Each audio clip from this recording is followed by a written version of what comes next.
The Casebook of Gregory Hood was a radio detective program in the United States. It existed in several versions, with different stars on different networks in different years.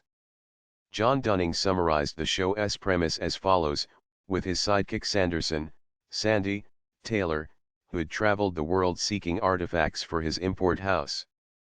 Each item found by Hood had an intriguing history and was inevitably linked to some present-day mystery. The character of Hood was based on real-life importer Richard Gump, who lived in San Francisco. One website devoted to old-time radio wrote about him as follows: Gregory Hood was also an accomplished pianist and composer, a self-taught forensics expert, spoke several languages fluently, was an expert in ancient and modern armament, had a military intelligence background, was a wine expert with an extensive rare wine cellar, and was an acknowledged expert in Oriental tapestry. He lived in a penthouse on San Francisco's Nob Hill and employed a Chinese valet, Fong. On June 3, 1946, the Casebook of Gregory Hood began on the Mutual Broadcasting System, replacing the New Adventures of Sherlock Holmes for the summer. Although intended to be just a summer replacement, it continued in the fall, sponsored by Petri Wine. Jeffrey Marks, in his biography of CO creator Anthony Boucher, explained, the show had originally been planned as a summer replacement for the New Adventures of Sherlock Holmes in 1946, but continued for the next year when the radio network had difficulty in reaching an agreement with the Conan Doyle estate. The program had another full season run on ABC in 1949-50 and also resurfaced periodically in summer slots. The show was written by Boucher and Dennis Green, who also teamed to write the Holmes show. Marks provided this background. Boucher and Green did such a good job for the Holmes show that they were asked about writing an original series for Mutual Radio.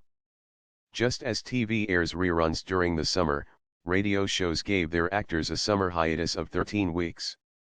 Boucher and Green came up with the Casebook of Gregory Hood, a San Francisco-based antiquities expert who seemed to find current-day crimes in the artifacts that he dealt with.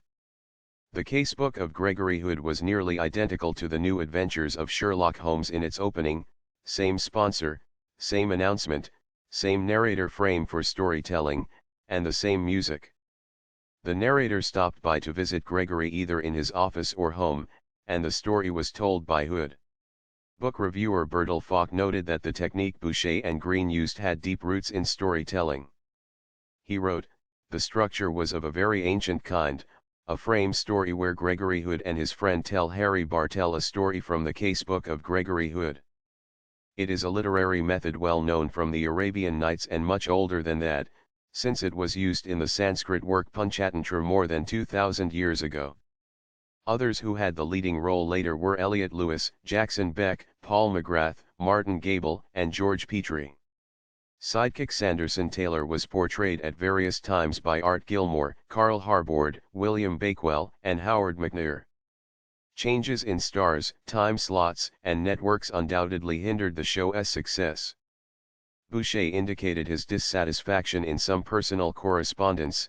As to myself and the contest, the excellent idea you proposed of entering a Gregory Hood short story no longer appeals to me. My relations with the agency controlling the Hood program have become so unsatisfactory that I have no desire to build up their property for them, nor to associate myself too closely with it. In 2009, Crippen and Landru Publishers produced a volume of their Lost Classic series devoted to the Casebook of Gregory Hood.